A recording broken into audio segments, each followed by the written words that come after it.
நீங்க கப்பல் கேப்டன் வச்சுக்கோங்க. உங்களுக்கு ஒரு சரக்க அட்லாண்டிக் கடல்ல இருந்து பசிபிக் கடலுக்கு கொண்டு போகணும். நேரடியா போக முடியுமா? முடியாது. ஏன்னா நடுவுல ஒரு நாடு இருக்கு, அது பனாமா. சுத்தி போனா 15,000 கிலோமீட்டர், கிட்டத்தட்ட 2 மாசம் ஆகும். ஆனா பனாமா கால்வாய் வழியா போனா வெறும் 80 கிலோமீட்டர், ஒரே ஒரு நாள். இந்த கால்வாய யாரு கட்டுனாங்க, எப்படி கட்டுனாங்க, என்ன மிஷின்ஸ் பயன்படுத்தினாங்க, வாங்க தெரிஞ்சுக்கலாம்.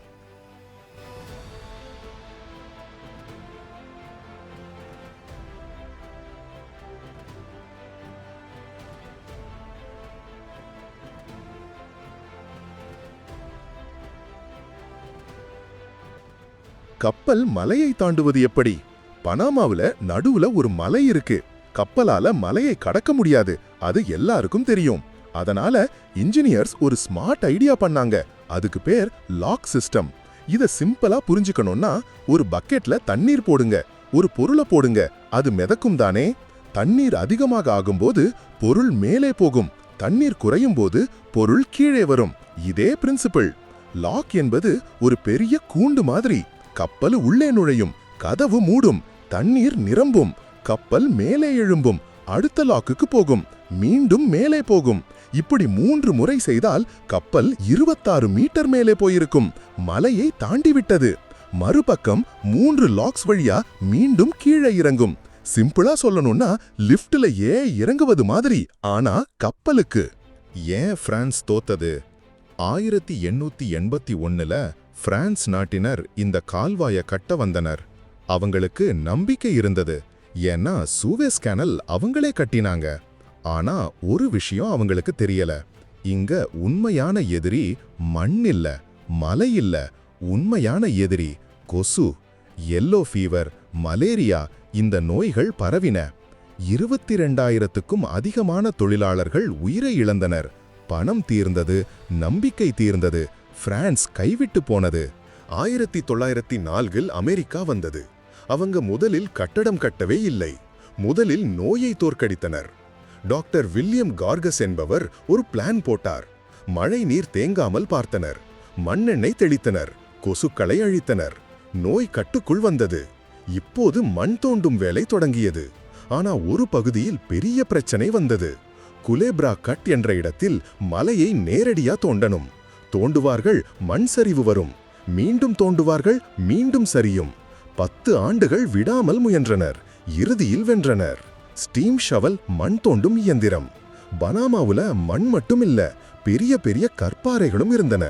கையால தோண்டவே முடியாத கல். அதனால என்ன பண்ணாங்க? முதல்ல டைனமைட் வெடிக்க வச்சாங்க. பெரிய கல் சின்ன சின்னதா உடைஞ்சது. அப்புறம் ஸ்டீம் ஷவல் வந்து அந்த உடைஞ்ச கல்லையும் மண்ணையும் அள்ளியது.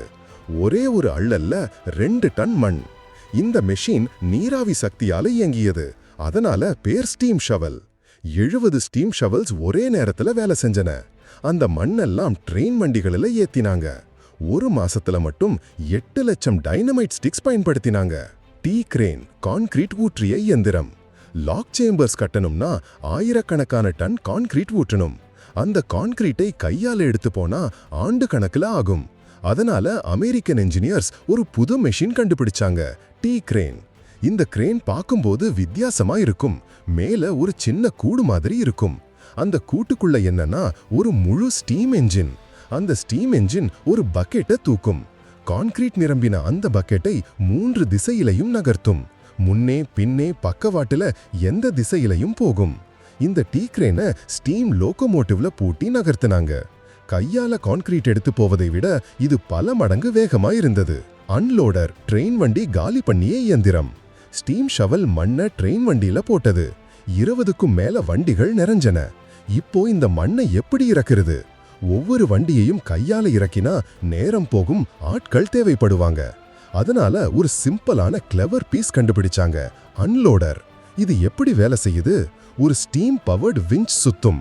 அந்த விஞ்ச் இந்த அன்லோடரை இழுக்கும். அந்த இழுப்பால வண்டியில இருக்க மண் தானா கீழே விழும். கையே வேண்டாம், ஆட்களே வேண்டாம், தானா நடக்கும். டர்ட் ஸ்ப்ரெடர், மண்ணை சமன் செய்த இயந்திரம். அன்லோடர் மண்ணை கீழே கொட்டுது. அந்த மண் ட்ராக் பக்கத்துல பெரிய பெரிய மலை மாதிரி குவியும். அந்த மலைகள் நிறைஞ்சிட்டா இனி மண் போட இடமே இல்ல. அதனால ஒரு புது மெஷின், டர்ட் ஸ்ப்ரெடர். இந்த மெஷினுக்கு 2 பக்கத்திலையும் இரும்பு சிறகுகள் இருக்கும். ஒவ்வொரு பக்கமும் 11 முதல் 13 அடி வரை விரியும். இந்த சிறகுகள் அந்த மண் மலைகளை தள்ளி சமன் செய்யும். பார்க்கவே திருப்தியா இருக்கும். குவிஞ்ச மண்ணெல்லாம் ஃபிளாட்டா ஆகும்.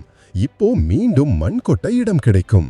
ட்ராக் ஷிஃப்டர், ட்ராக் நகர்த்திய இயந்திரம். டர்ட் ஸ்ப்ரெடர் மண்ணை சமன் செஞ்சது. புது ஃபிளாட் சர்ஃபேஸ் தயார்.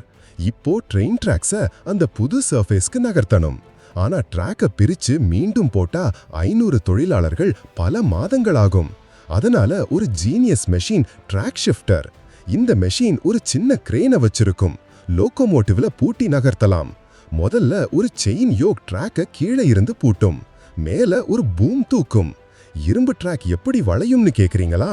இதுக்காகவே ஃபிளெக்சிபிள் ஸ்டீல் ரெயில்ஸ் பயன்படுத்தினாங்க. அது நெகிழும்.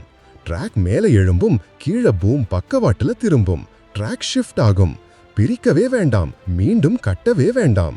இந்த ஒரு மெஷின் மட்டுமே அமெரிக்க அரசாங்கத்திற்கு பல மில்லியன் டாலர் மிச்சப்படுத்தியது. பனாமா கால்வாய புரிஞ்சுக்க முதல்ல கட்டூன் லேக்க புரிஞ்சுக்கணும். லாக்ஸ்ல கப்பல் மேல போகுது, தண்ணீர் நிரம்பி போகுது. சரி, ஆனா அந்த தண்ணீர் எங்க இருந்து வருது? கட்டூன் லேக்ல இருந்து. ஒவ்வொரு கப்பலும் கடந்து போகும்போது கட்டூன் லேக்ல தண்ணீர் குறையும். இது நிறைய குறைஞ்சா கால்வாயே நிற்கும். அதனால ஒரு கேள்வி வருது, இந்த ஏரிக்கு தண்ணீர் எங்கிருந்து வருது? சாக்ரஸ் ரிவர். இந்த நதிக்கு தண்ணீர் எங்கிருந்து வருது? பனாமாவுல பெய்யும் மழையிலிருந்து. மழை பெஞ்சா நதி நிறையும், நதி நிறைஞ்சா ஏரி நிறையும், ஏரி நிறைஞ்சா கால்வாய் ஓடும். Simple cycle. ஆனா 2019ல ஒரு பெரிய பிரச்சனை வந்தது. வறட்சியால மழையே இல்ல. தண்ணீர் மட்டம் கீழே போனது. கப்பல்களால முழு சரக்கு ஏத்திக்கவே முடியல. சரக்க குறைச்சுதான் போகணும். அடுத்த வருஷம் மழை பெஞ்சது. கால்வாய் மீண்டும் சரியாய் இயங்கியது. இதுவே நமக்கு ஒரு பாடம். மழை இல்லன்னா உலக வியாபாரமே நிற்கும். இப்போ ஒரு கேள்வி, இந்த கட்டூன் லேக் எப்படி உருவானது? சாக்ரஸ் ரிவருக்கு ஒரு அணை கட்டினாங்க. அணை கட்டினதால தண்ணீர் தேங்கியது. அந்த தேங்கிய தண்ணீர் தான் கட்டூன் லேக். அன்றைய காலத்தில் உலகிலேயே மிகப்பெரிய மனிதன் உருவாக்கிய ஏரி இதுதான். இந்த ஏரி நிரம்பியதும் நிறைய நிலம் மூழ்கியது. பனாமா நாட்டின் 3/2 பகுதி தண்ணீரில் மூழ்கியது. மீதி 1/3 பகுதி தண்ணீருக்கு மேலே இருந்தது. அந்த மூழ்காத பகுதிதான் குலேப்ரா கட் தோண்டிய இடம். ஹிஸ்டாரிக் மோமெண்ட், வரலாறு நிமிஷம். குலேப்ரா கட் கிட்டத்தட்ட முடிந்தது. கால்வாய் தயார். ஆனா ஒரே ஒரு தடை மட்டும் இருந்தது. கேம்போவா டைக், ஒரு மண் அணை.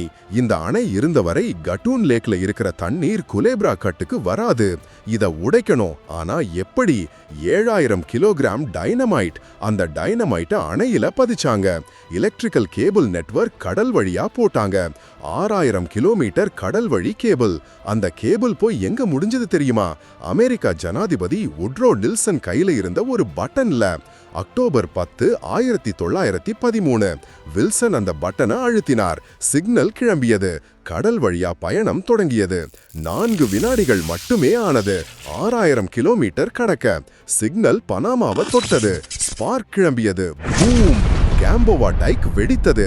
60 அடி பெரிய இடைவெளி உருவானது. கட்டூன் லேக்ல இருந்த தண்ணீர் குலேப்ரா கட்டுக்கு பாய்ந்தது. அட்லாண்டிக் கடலும் பசிபிக் கடலும் முதல் முறையாக இணைந்தன.